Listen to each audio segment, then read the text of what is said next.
मैंने प्रवचन में तो ये सुना है कि गिरने पर परमात्मा अपनी गोदी में उसको झेल लेता।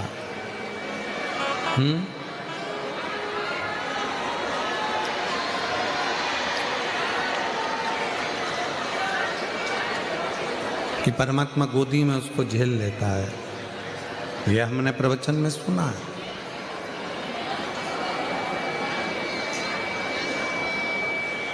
पर गिर के नहीं देखा, और उस व्यक्ति ने अपना विचार करा कि अब एक काम करता हूं कि एक कुएं में मैं गिर कर देखता हूं। पर संत ने ये थोड़ी ना कहा था कि तुम कुएं में गिर कर देखो।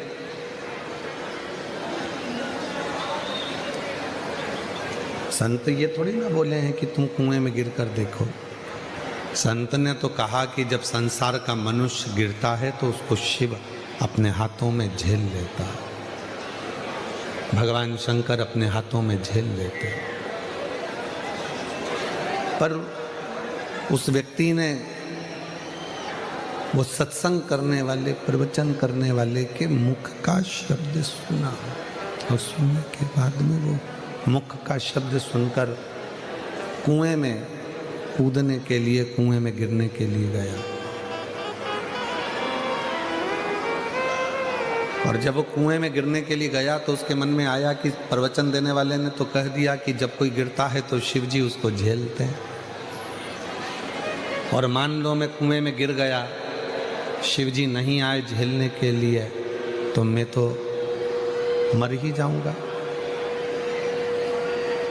एक काम करता हूं कि मैं कुएं में गिरूं भी और मरूं भी ना।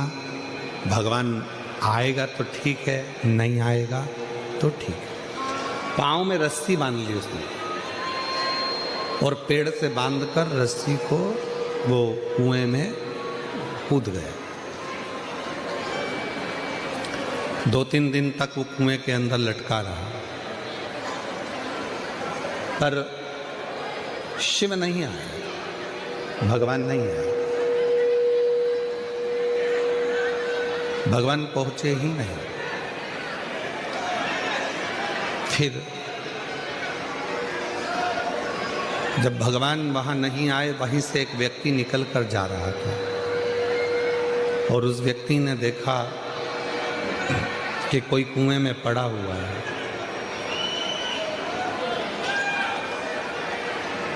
उसने जाकर पूछा, भैया मैं तुमको कुएं से निकाल देता हूं, मैं तुमको कुएं से निकाल देता हूं। तो उसने कहा नहीं नहीं, मुझे कुएं से मत निकालो। मैंने किसी के प्रवचन में सुना था कि जब कोई व्यक्ति नीचे गिरता है तो उसको शिव अपनी गोदी में झेल लेते हैं।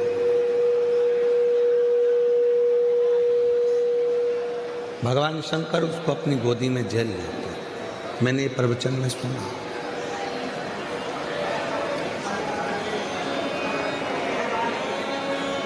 इसलिए मुझे निकालो मत ही। उस व्यक्ति ने कहा कि क्या तूने प्रवचन में ऐसा सुना था? हाँ, ऐसा ही सुना था। अब उसने कहा जब इतनी सी बात के पीछे अगर मुझे बाबा भोलेनाथ जी का दर्शन हो रहा है तो फिर दिक्कत क्या है? उसने रस्सी ढूंढी, रस्सी मिली नहीं, और बड़ के पेड़ की डालियों को बांधकर वो कुएं में कूद गया। अब रस्सी मजबूत थी, पर बड़ के पेड़ की डालियां इतनी मजबूत नहीं थी। बट वृक्ष की डालियां इतनी मजबूत नहीं थी। वो टूटने लगी, और टूटने लगी तो वो जमीन जैसे ही टूटकर वो कुएं में गिरने लगा, और गिरते ही भगवान भोलेनाथ ने उसको अपने हाथों में झेल लिया, उसको अपनी गोदी में झेल लिया। जो रस्सी से लटका हुआ था, रस्सी से बंधा हुआ लटका हुआ है, और वो व्यक्ति जो रस्सी से 4 दिन से 5 दिन से लटका है, वो कह रहा है कि भोले बाबा मैं तो 4-5 दिन से लटका हुआ हूँ, आप मुझे नहीं झेले।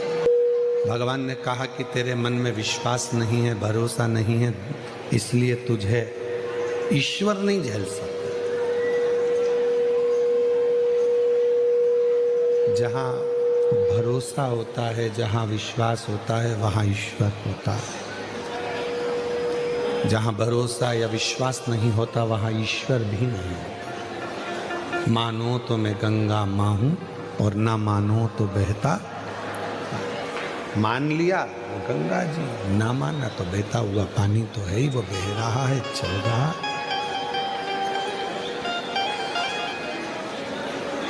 वो बह रहा है, चल रहा। शिव विश्वास की एक मूर्ति है, भगवान शंकर भरोसे की एक मूर्ति है। आप अपने गले में रुद्राक्ष पहनते हो? हाथ उठाओ जरा, कितने लोगों ने पहने हैं? रखो रखो, पहनना चाहिए। क्यों? किसी पुराण में किसी देवता ने वचन नहीं दिया, किसी देवता ने किसी पुराण में वचन नहीं दिया। केवल एक पुराण है, शिव महापुराण, जिसमें शंकर भगवान पार्वती को वचन दे रहे हैं।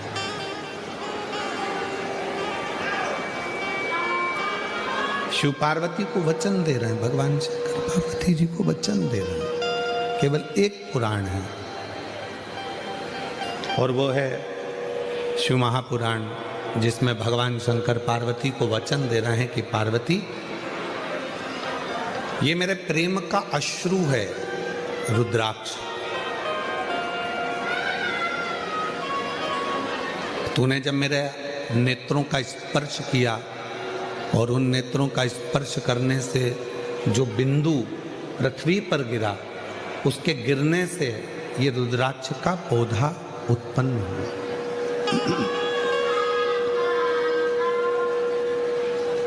रुद्राक्ष का पौधा उत्पन्न हुआ, ये मेरे प्रेम का प्रतीक है।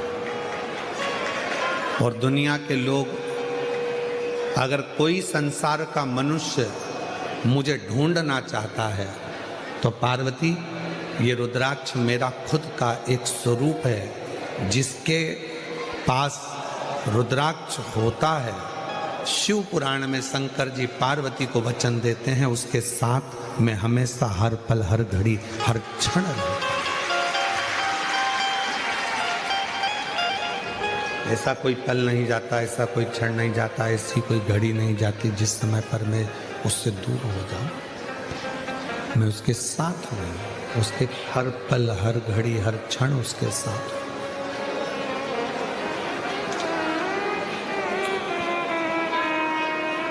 एक क्षण भी मैं उसका खाली नहीं जाने देता, हर क्षण में उसके साथ में। इसलिए शिव महापुराण की कथा कहती है कि अपने गले में रुद्राक्ष का होना बहुत जरूरी है।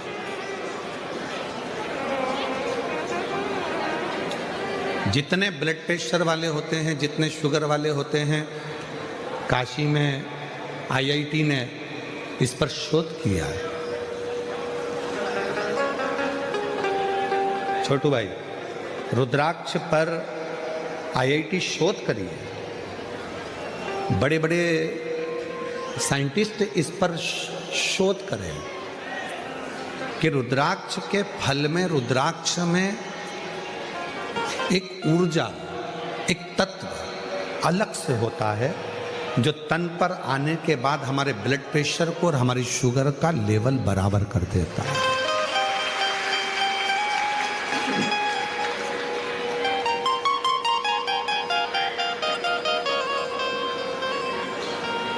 वो हमारे शुगर के लेवल को बराबर कर देता है, बराबर।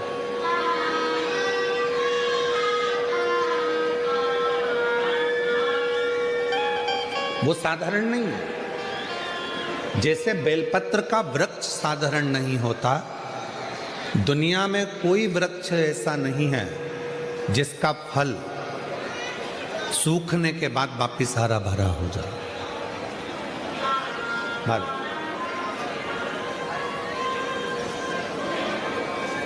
दुनिया में केवल एक बेलपत्री का वृक्ष ऐसा है जिसका बेल का फल बेल के पेड़ में लगा लगा यदि सूख भी जाता है तो सूखने के बाद बेल वृक्ष उसको वापस ताजा कर देता है, हरा कर देता है और वापस वो भर जाता है। केवल एक बेल का पेड़, बेल वृक्ष केवल ऐसा है जिसका फल पुनः वापस ताजा हो जाता है। अगर किसी ने फल को नहीं तोड़ा, वो फल लगा हुआ और उस फल को लगे हुए फल को कोई नहीं तोड़ रहा है तो वो फल लगा लगा लगा लगा लगा लगा वापस ताजा हो जाएगा, वापस निर्मल हो जाएगा।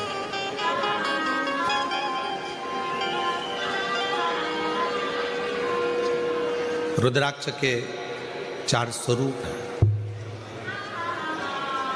सफेद, लाल, पीला और श्याम।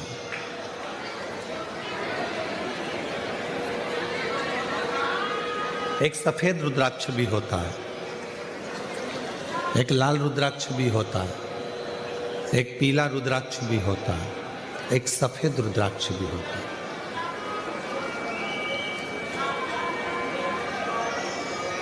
बाबा जी, एक कमल रुद्राक्ष भी होता है, एक शालिग्राम रुद्राक्ष भी होता है। वो शालिग्राम की आकृति का होता है। एक कमल रुद्राक्ष होता है, वो कमल की तरह खिला होता है, उसके अंदर भी रुद्राक्ष होता है और पत्तियां उसकी निकली होती है। बाबा जी,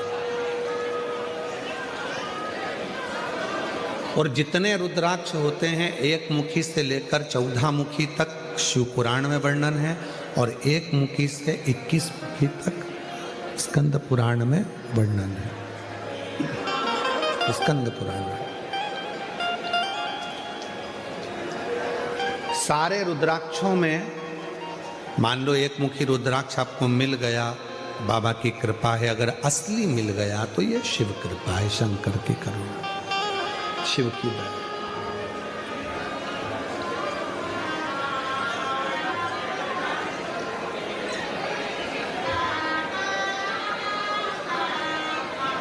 पर संपूर्ण रोग, संपूर्ण दुख, संपूर्ण तकलीफ, संपूर्ण बीमारी, संपूर्ण कष्ट, संपूर्ण समस्या का हल करने के लिए 2 रुद्राक्षों का महत्व का है।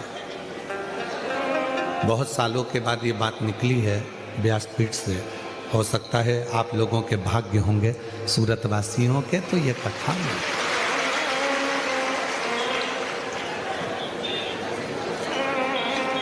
2 रुद्राक्ष ऐसे होते हैं जो संपूर्ण बीमारी के लिए, रोग के लिए, तकलीफ के लिए, कष्ट के लिए, दुख के लिए निवारण का कार्य करते हैं। वो है पहले नंबर पर 5 मुखी रुद्राक्ष। क्यों? शिव पंचानंद है। भगवान शंकर का एक मुख अघोर मुख है। अघोर मुख, अघोर मुख का मतलब है कि उनको क्रोध नहीं आता। अघोर मुख का मतलब है कि वो शांत स्वरूप है। कर्पूर घोरम कर्तारम संसार सारम, कर्पूर करुणावतारम संसार सारम, भुजगेन्द्रहारम सदा हृदयारविंदे भवं भवानी सहितं नमामि। जैसे आरती होने के बाद में कर्पूर गौरम जब हम गाते हैं और उसमें कपूर को अग्नि में डालते हैं, कपूर को अग्नि में दिया जाता है। आपको सबको कथा में हमने पहले भी वर्णन किया कि कपूर किसका प्रतीक है। जो आरती के बाद में कपूर लगाया जाता है वो किसका प्रतीक है। यदि आपने पूर्व में शिव पुराणों को सुना होगा तो उसमें हमने वर्णन किया है। पूर्व में अश्वमेध यज्ञ होते थे। अश्वमेध यज्ञ का जो अश्व होता था वो पूरा दिग्विजय करने जाता था। फिर वो अश्व आता था और उस अश्व को अग्नि की साक्षी में दिया जाता है। अब आज का व्यक्ति तो इतने सारे अश्वमेध यज्ञ नहीं कर सकता। आज के व्यक्ति के पास टाइम भी नहीं है, तो वो यज्ञ भी बड़ी मुश्किल से कर पाता है, हवन में भी बड़ी मुश्किल से बैठ पाता है। अश्वमेध यज्ञ का पुण्य कैसे प्राप्त हो? तो भगवान राम जी ने अपने गुरु विश्वामित्र जी से ये पूछा था कि हमें, वशिष्ठ बाबा से पूछा था कि हमें अश्वमेध यज्ञ का फल रोज प्राप्त हो। हम अश्वमेध यज्ञ तो एक ही बार करें, पर उसका फल रोज प्राप्त हो, उसके लिए क्या करना चाहिए? तो वशिष्ठ बाबा ने, विश्वामित्र जी ने उस अश्वमेध यज्ञ के अश्व को कपूर बना दिया और उस यज्ञ कुंड में छोड़ा। तो कहा वशिष्ठ बाबा ने और विश्वामित्र जी ने, जब संसार का मनुष्य अपने घर में नित्य आरती करता है, विशेष आरती में जब कपूर की आरती करेगा तो उसको अश्वमेध यज्ञ का फल उसी क्षण प्राप्त होगा। अश्वमेध यज्ञ का फल प्राप्त करने के लिए हम रोज आरती के बाद थोड़ा सा कपूर लगा देते हैं और हम बड़े प्रेम से गाते हैं कर्पूर गौरम करुणा। वो अश्वमेध यज्ञ का फल।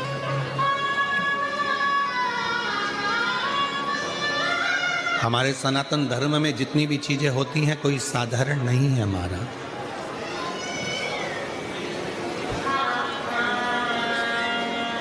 हमारे सनातन धर्म में जितनी भी चीजें हैं, हाथ में अगर हम मोली बांध रहे हैं, लाल लच्छा बांध रहे हैं, नाड़ा बांध रहे हैं, वो लाल पीला धागा बांध रहे हैं, क्यों बांधते हैं? किस लिए बांधा जाता है? उसको बांधने का केवल एक कारण होता है कि हम किसी दूसरे के बंधन में ना पड़ जाएं, तो वो बंधन बांधा था।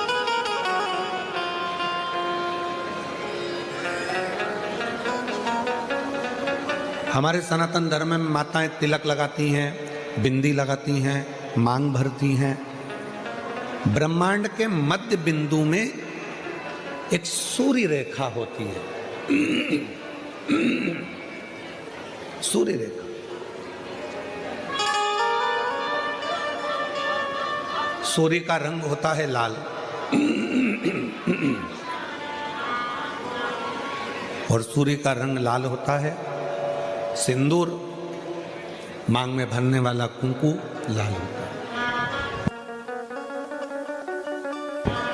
लाल कलर होता है। जब माताएं अपने मांग में सिंदूर भरती हैं, लाल रंग का कुंकु या सिंदूर मांग में भरती हैं, तो उनकी सूर्य रेखा प्रबल हो जाती है। और यदि कोई माता पढ़ी लिखी भी नहीं होती है, कुछ भी ना पढ़ी लिखी है, तो भी अपने बच्चे को पढ़ाने की सामर्थ्यता उसमें तुरंत प्रकट हो जाती है। वो पढ़ा। छोटू भाई, पहले के समय में माताएं इतनी पढ़ी नहीं होती थी। जो बुजुर्ग माताएं हैं वो इतनी पढ़ी नहीं होती, पर अपने बच्चे को वो ज्ञान पूरा देती। अपने बच्चे को विद्वत्ता पूरी देते थे, विद्वत्ता ज्ञान पूरा देते। आजकल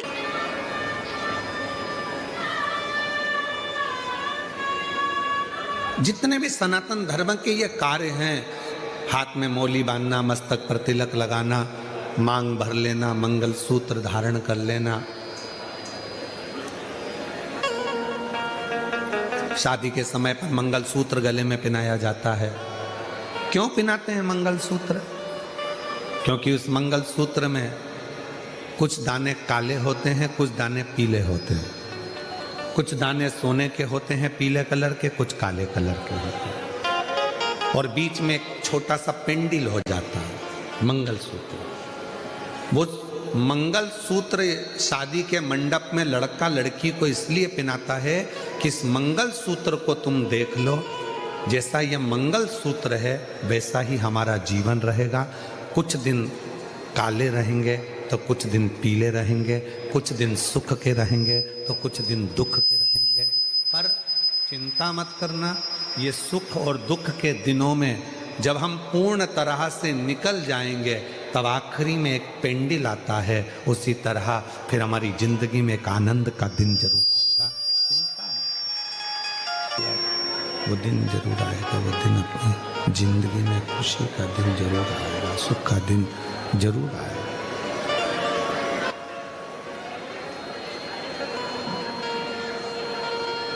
मंगलसूत्र हमें प्रेरणा दे रहा है, सुख और दुख आएंगे। जिंदगी है, कभी भी याद रखना, कोई महाराज तुमको मिल जाए और कह दे कि मैं तुम्हारी जिंदगी में दुख नहीं आने दूंगा, समझ लेना पक्का बेवकूफ बना रहा। तुमसे पैसे कमाना होंगे इसलिए वो कह रहा है कि तुम्हारी जिंदगी में दुख नहीं आने दो। भगवान राम जी की जिंदगी में दुख आया, इतने बड़े बड़े गुरु जी उनके थे। भगवान कृष्ण की जिंदगी में दुख आया, इतने बड़े बड़े गुरु जी उनकी जिंदगी में थे। माँ जानकी के पिताजी के यहाँ इतने बड़े बड़े गुरु जी थे, तो भी माँ जानकी की जिंदगी में दुख आया। तो कोई तुमसे कह दे कि मैं तुम्हारे जीवन में कभी तुम्हें दुख नहीं आने दूंगा, मैं तुम्हें ऐसी विद्या बता दूंगा कि तुम्हें तकलीफ नहीं आएगी, या मैं तुम्हारे को कहीं से गड़ा हुआ धन निकाल कर दे दूंगा, या मैं तुम्हारे लिए कोई ऐसा जादू फादू कर दूंगा, कहने में मत आना। आजकल बेवकूफ बनाने वाले बहुत घूम रहे हैं, इनके कहने में मत। अपना दुख अपने को काटना। अपने को छींक आई है, छींक आई तो पड़ोसी छींकेगा क्या? जम के बोलो, बच्चे छींकेंगे क्या? अपनी छींक अपन को छींकना। अपने को खांसी आई, अपने को खांसी। अभी हमारे गले में खराश आ रही थी और हम माइक बंद करके तुमको इशारे में बोले खराश लो, तो तुम्हारे खराशने से हमारा खराश बंद हो जाएगा क्या? अरे बोलो तो जम के, नहीं होगा। दुख तुम्हारा है। कबीरा बाबा ने कहा, गुरु की करनी गुरु भरेगा और चेले की करनी चेला। उड़ जाएगा हंस अकेला। आपके कर्म का भोग आपको भोगना है। हम क्यों कहते हैं कि शंकर जी के मंदिर जाओ, एक लोटा जल चढ़ाओ, घर का प्रत्येक बच्चा शिव के मंदिर जाए? क्यों कहते हैं? क्योंकि उसके कर्म का भोग उसको भोगना है। आज से अगर वो मंदिर जाना चालू कर देगा, लोटा भर के जल चढ़ाना चालू कर देगा, तो उसकी जिंदगी वो अच्छी बनाना प्रारंभ कर देगा, उसका जीवन सार्थक बनाना चाहिए। इसलिए उसको स्वयं को मंदिर जाना, उसको स्वयं को मंदिर पहुंचना, उसको स्वयं जल चढ़ाने जाना, उसको स्वयं को भगवत का भजन करना। कई माताएं कह देती हैं कि गुरुजी मेरा बेटा पशुपति व्रत नहीं करेगा तो मैं कर लूं। तो हमने कहा कि क्यों नहीं करेगा, बोलो उसको, तेरे ही भाग्य के लिए कर रहे हैं ना, तू अपने लिए ही कर रहा है ना, कर। शंकर के मंदिर में एक लोटा जल तू अपने लिए चढ़ा रहा है ना, चढ़ा।